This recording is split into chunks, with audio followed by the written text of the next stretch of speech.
Good morning. It's Friday, November the 27th, and this is Wisdom for Your Week. Have you ever thought about the number of times you look in a mirror every day as you're getting ready in the morning, after you get dressed, just before you walk out the door for work, in the car before you go inside the office? It's just one of those things we do without even thinking about it. We want the most accurate idea of what we look like, for better or worse, right? And a mirror does that for us. It shows us what we look like physically. In our verse for today, Solomon uses that same analogy to apply to the rest of our life, not just the physical part of our life, but who we really are as a person. Proverbs 27, verse 19 says, "As water reflects a face, so a man's heart reflects the man." That's a pretty simple truth. Just like a person looking into a mirror or a pool of clear water can see what his face looks like, a man can look at his own heart and see what kind of man he really is.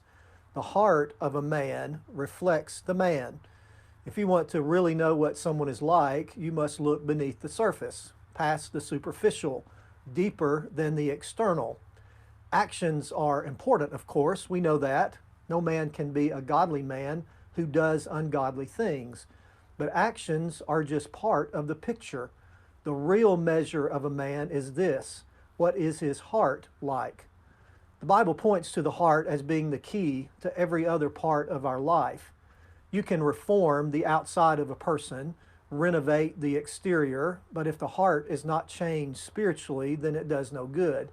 You can change behavior, legalistically keep rules and regulations, but if your heart is not changed so that it loves God above all else, then it does no good. Lasting spiritual change can only come from a changed heart, not from modifying external behavior. The heart is the key. So, how does that happen? For one thing, every person must admit that there is no good thing within ourselves. Our heart is totally corrupted and condemned.